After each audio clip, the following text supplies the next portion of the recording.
बिहार में शराबबंदी के बावजूद 243 लोगों की मौत जहरीली शराब पीने से हुई है। तो सरकार न गिर जाए, इससे बेहतर है कि मनीष कश्यप को गिरा दो, उसको जेल भेज दो। नमस्कार, न्याय पब्लिक न्यूज़ चैनल में आप सभी का स्वागत है। अभी हम मोतिहारी में एडवोकेट पंकज जी प्लस पत्रकार भी हैं, उनसे हम जुड़े हुए हैं और उनसे कुछ जानने का प्रयास करेंगे मनीष कश्यप के बारे में, इसलिए कि मनीष कश्यप के केस के बारे में ये बहुत कुछ जानते हैं। सबसे पहले सर, मेरे चैनल में आपका बहुत बहुत स्वागत है। बहुत बहुत धन्यवाद और स्वागत आपका भी कि आप आज मोतिहारी आए हुए हैं। पश्चिमी चंपारण से चल के पूर्वी चंपारण में आए हुए हैं। चंपारण पूरा बिहार, पूरा देश एक है और आज आप विषम परिस्थिति में आए हुए हैं। आपके हाथ में प्रॉब्लम भी था, लेकिन आप आए हुए हैं तो आपको बहुत बहुत धन्यवाद। सबसे पहले सर बताइए कि मनीष कश्यप उन पर जो आरोप लगा है वो कैसा आरोप है और क्यों है? मैं पहले भी बता चुका हूं कि देखिए, जो उन पर आरोप लगे हैं वो जब एक्ट और एक्शन को मैच करके देखिएगा तो it does not match, both do not match to each other. कहीं से कोई, अब जैसे मान लीजिए कि 153 बी या 153 की जो धारा है तो वो कहती है कि वर्ग संघर्ष की धारा उसको कही जाती। तो दो वर्गों में कहाँ संघर्ष हुआ? जिस दिन से मनीष कश्यप का न्यूज या वीडियो, जो भी सो कॉल्ड फेक वीडियो था, वो जब चला तो कितने खेत जले, कितने खलिहान जले, उसके कारण कितने तमिलनाडुओं ने बिहारियों का सर फोड़ दिया, कितने बिहारियों ने तमिलनाडुओं का सर फोड़ दिया, या क्या हुआ? आखिर कहाँ संघर्ष हुआ? कहीं तो नहीं हुआ। आज भी तमिलनाडु के लोग हमारे यहाँ मेहमान बन के आते हैं तो पूजे जाते हैं, और हमारे यहाँ के भी जो मजदूर भाई, इंजीनियर या जो भी हैं, वो जाते हैं तो वही प्यार पाते हैं जो एक आम भारतीय को मिलता है, वही हम बिहारियों को भी मिलता है। तो ये कहीं से कुछ पता नहीं चला कि आखिर क्यों मनीष कश्यप ने कहाँ पर वर्ग संघर्ष कराया था, कहाँ पर जो है वो provocation for to cause right हुआ था, यानी कहाँ उन्होंने प्रोवोक किया था, कहाँ उकसाया था, ये कहीं से कुछ समझ में नहीं आया। अब रह गई बात कि आप पूछिए तो जब ऐसा कुछ हुआ नहीं तो केस क्यों हुआ? तो देखिए, ये सब कोई जानता है, खुद मनीष कश्यप ने भी कहा था कि ये एक पॉलिटिकली मोटिवेटेड केस है। आज जो बिहार की स्थिति है वो आप देख रहे हैं। अभी आरटीआई के एक जवाब में जो है वो आया है कि बिहार में शराबबंदी के बावजूद 243 लोगों की मौत जहरीली शराब पीने से हुई है।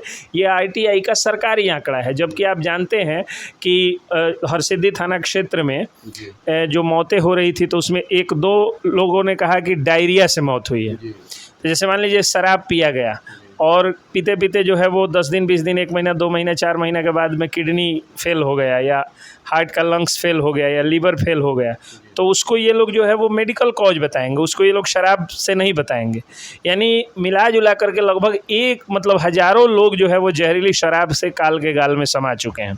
जो हत्याएं हो रही हैं, अभी मैं आपसे बात कर रहा हूँ, अभी से लेकर के और 45 घंटे का केवल पूर्वी चंपारण में आंकड़ा देखिएगा तो लगभग 4 मर्डर हुआ है। 44 घंटे में 4 मर्डर, कभी 55 घंटे में 5 मर्डर। तो अगर मनीष कश्यप बाहर होते और इन आंकड़ों के साथ सरकार की धज्जियां उड़ाते तो सरकार गिर सकती थी। तो सरकार न गिर जाए, इससे बेहतर है कि मनीष कश्यप को गिरा दो, उसको जेल भेज दो। तो कहीं ना कहीं हमको लगता है कि ये पॉलिटिकली मोटिवेटेड मामला है। लेकिन मैं ये पूरी तरह से सरकार को आरोप भी नहीं लगा रहा हूँ कि वही कारण है, क्योंकि सरकार ने जो कारण लिख के दिया है उसके आधार पे जो चार्जशीट दायर की है। अब देखिए, तमिलनाडु में केस हुआ, 6 मामले में केस हुआ और 6 मामले में पुलिस एविडेंस नहीं जुटा पाई, डिफ़ॉल्ट बेल मिल गया। आप जानते हैं डिफ़ॉल्ट बेल का मतलब होता है कि जो 60 दिन और 90 दिन, दो जो अवधि होती है, उस अवधि में अगर प्रॉपर एविडेंस या चार्जशीट नहीं सबमिट हुआ तो अपने आप बेल मिल जाएगा। तो वो बेल मिल गया मनीष कश्यप को। तो टोटली फॉल्स फैब्रिकेटेड केसेस उनके खिलाफ लॉन्च हुए थे और उनको फंसाया गया, यही बात। अब कहने से उन पर जो लागू हुआ वो सर क्यों लागू हुआ? देखिए, एने से क्यों लागू हुआ, ये कुछ दिन पहले तक जब लोग मुझसे पूछते थे तो वही बात, सेम जवाब जो मनीष कश्यप देते हैं या जो उनके जो अपने अधिवक्ता हैं वो देते हैं, या जो उनके केस रिलेटेड केसेस को देखते हैं वो देते हैं, वो मैं बोलता। लेकिन अभी जो स्थिति बन गई है, आप देख रहे हैं पूरे भारत में किस तरह से आप सैफ जी हैं, और आप ये बताइए कि अपने देश में, अपने समाज में कभी हम लोगों को फील होता है क्या कि कौन व्यक्ति किस धर्म या किस जाति का है? आपसे मिलने के पहले हम लोग खाना खाए हैं एक साथ, मतलब एक साथ नाश्ता किए हैं, चाय पिए, फीलिंग्स तो नहीं आई। लेकिन नेता लोग उलूल जुलूल बयान दे करके और जनता को लड़ाने के चक्कर में रहते हैं। कभी हिंदू को मुसलमान से, कभी फॉरवर्ड को बैकवर्ड से, कभी दलित को ब्राह्मण से, कभी क्षत्रियों को वैश्य से, कभी वैश्य से क्षत्रियों को, कभी यादव से भूमिहार को, कभी भूमिहार से राजपूत को, कभी राजपूत से दलित को। इस तरह से ये लोग लड़ाते रहते हैं। तो अभी आपने देखा कि MK स्टालिन के बेटे उदयनिधि स्टालिन जो कन्वर्टेड क्रिश्चियन हैं, जिनके बाप दादा सभी लोग जो है दादाजी जिनके हिंदू थे, वो हिंदू धर्म पर, सनातन धर्म पर टिप्पणी कर रहे थे। तो जिस व्यक्ति की मानसिकता ही सनातन विरोधी हो जाए, अगर एक सच्चे सनातनी और सनातन धर्म और ब्रांड बिहार की बात करने वाला मनीष कश्यप उसके राज्य में गलती से भी चला जाए, तो देखिए जब धार्मिक कट्टरपंथ होता है, आप देखते हैं कि हमारे यहाँ अगर कोई पाकिस्तान का फौजी पकड़ा जाता है तो प्रॉपर प्रोसेस के अनुसार उसको सज़ा दी जाती है, या अगर आतंकवादी भी आया तो बस गोली मार दी गई, बात समाप्त हो गई। लेकिन अगर पाकिस्तान में अपने यहाँ का कोई व्यक्ति पहुँच जाए गलती से भी, तो उसके साथ देखिए किस तरह बर्ताव क्योंकि वो धार्मिक रूप से उन्मादी लोग वहाँ पे रहते हैं। अब वही जो भारत में लोग रहते हैं, चाहे वो हिंदू हो, मुसलमान हो, सिख हो या ईसाई हो, कितना प्रेम से हम लोग रहते हैं। अगर कोई व्यक्ति, आप मुझे एक बात बताइए, आपके धर्म या जाति का अगर कोई व्यक्ति बलात्कारी हो जाए तो उसके लिए कौन सी सज़ा का डिमांड आप करिएगा? कहिएगा फांसी दो, कड़ी सज़ा दो, जितना कड़ा से कड़ा सज़ा देना है। ऐसा तो नहीं है कि उसके बचाव में आप कूद जाइएगा। लेकिन वो लोग क्या करते हैं, पाकिस्तान के लोग या जो भी धार्मिक उन्मादी लोग होते हैं, उनके लिए वो व्यक्ति बलात्कारी नहीं होता है, उनके अपने धर्म का होता है। और दूसरे धर्म का व्यक्ति कभी जो है सदाचारी नहीं होता है, बल्कि उनके लिए वो मतलब आतंकवादी होता है, दुश्मन होता है। तो जब MK स्टालिन के बेटे के मुंह से ही संप्रदायवाद की बदबू आ रही है, और इसके पहले भी वो हिंदी भाषियों का अपमान कर चुके हैं, तो बस यही कारण रहा होगा कि मनीष कश्यप तो हमेशा भगवा ड्रेस में दिखता था। मनीष कश्यप हमेशा जो है वो हिंदुइज़्म की, ब्रांड बिहार की बात करता था। और ऐसा भी नहीं है कि एंटी मुस्लिम कभी बोलते थे वो।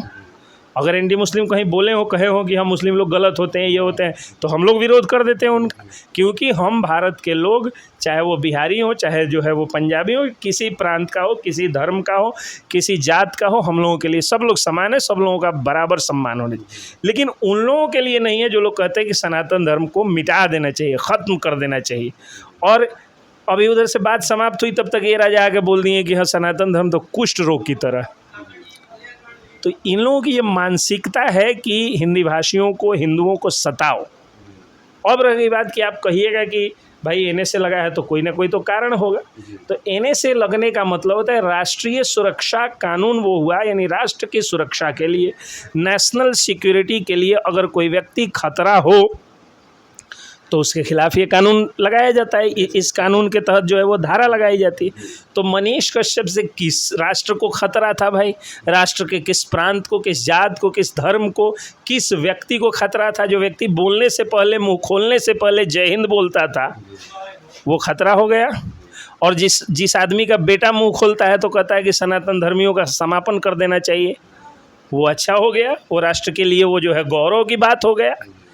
तो मनीष कश्यप एक फौजी का बेटा है, एक आम आदमी का बेटा है। आप भी एक आम आदमी के बेटे हैं, हम भी एक आम आदमी के बेटे। हम लोग गलत करेंगे तो सरकार के हाथ में जो पावर है वो लगा के हम लोगों के साथ हम लोगों को सताया जाएगा। लेकिन इस देश में दो लोग भगवान होते हैं।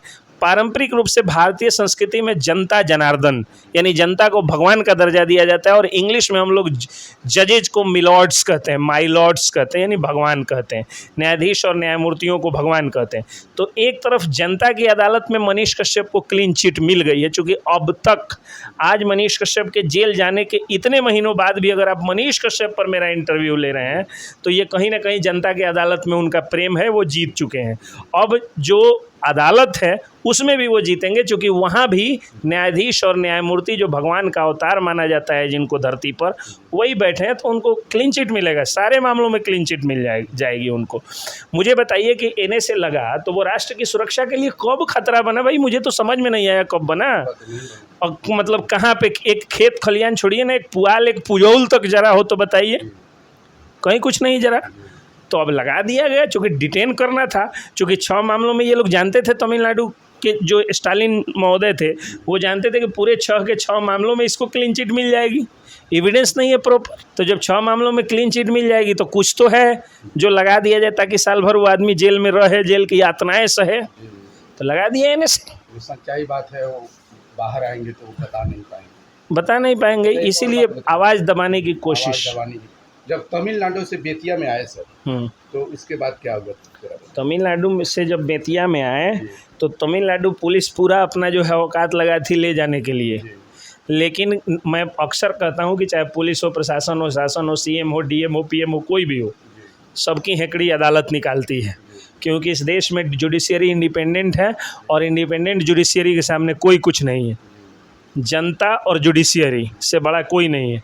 सभी लोग, चाहे नेताजी लोग जो भी लोग हों, 5 साल पर अपना जो है वो कटोरा लेकर के हमसे वोटों की भीख मांगने आते हैं, हम उनसे भीख मांगने नहीं जाते।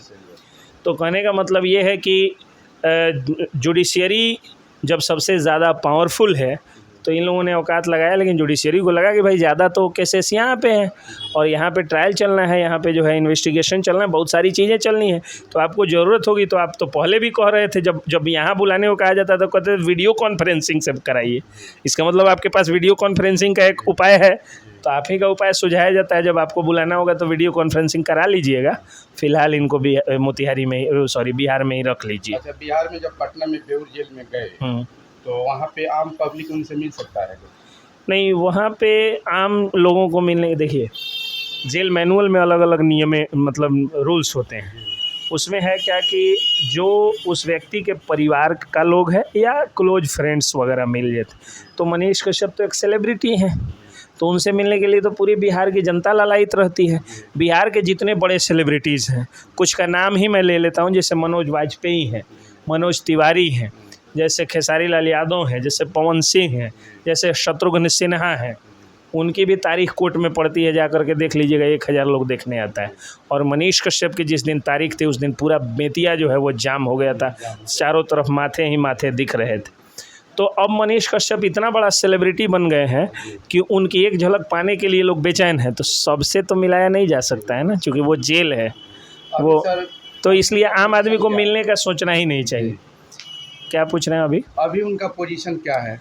अभी पोजीशन यही है कि 6 मामलों में उधर बेल मिल गई है और अब जो है वो हाई कोर्ट में केस चल रहा है। रूटीन तारीख पर वो आते हैं और आकर के सिग्नेचर करके और कोर्ट में, सिविल कोर्ट में चले जाते हैं। हाई कोर्ट में मामले की सुनवाई चल रही है, जल्द ही बेल मिल जाएगा। कोर्ट का प्रोसेस है, जैसे हम लोगों से कोई व्यक्ति अगर पूछता है, कोई आदमी मान लीजिए कस्टडी में है या कोई बाहर है, तो पूछता है कितना दिन में हमारा बउआ निकल जाएगा। उसके माँ बाप आके पूछते हैं कितना दिन में बउआ जेल से बाहर निकल जाएगा। तो हम लोग, पहली बात तो ये कि कहना कि इतने दिनों में निकल जाएगा, ये एक तरह की कोर्ट की अवमानना हुई, क्योंकि कोर्ट डिसाइड करेगा ना, वकील थोड़े डिसाइड करेंगे, वकील तो दलील देंगे। लेकिन अंदाज़ा लगाने को लोग कहता है, तो भाई फ्रीडम ऑफ स्पीच है, हम लोग बोल देते हैं कि इतने दिनों में निकल जाएंगे, लेकिन साथ में ये भी कहते हैं कि इतने दिनों में तब निकलेंगे जब बउआ की किस्मत सही होगा। किस्मत अगर साथ नहीं दिया और जिस कोर्ट में ट्रायल चल रहा है, कहीं उस कोर्ट के जज साहब बदल गए और वो जो है 1.5 महीने बाद कोर्ट आया, तो हम बोले थे कि 10 दिन में निकल जाएंगे, 1.5 महीने बाद तो जज साहब आए।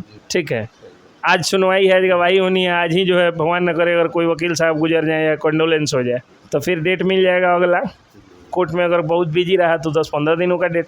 तो एक प्रोसेस होता है कोर्ट का। तो इस प्रोसेस को अगर प्रोसेस के हिसाब से पूछिएगा, सब कुछ जनरलाइज्ड रहा, सामान्य प्रोसेस चला, तो 2 से 2.5 महीने के अंदर में वो जेल से बाहर निकल जाएंगे। बहुत बहुत धन्यवाद पंकज जी से मनीष कश्यप के बारे में पूरा खुलासा हुआ और आप तमाम जनता इस खुलासा को आप देख सकते हैं। और उम्मीद करता हूं पंकज जी के माध्यम से कि 2-2.5 महीना में लगभग बाहर आ सकते हैं और आप लोगों की जो सोच है वो बहुत जल्द पूरा होगी। जय हिंद, जय भारत।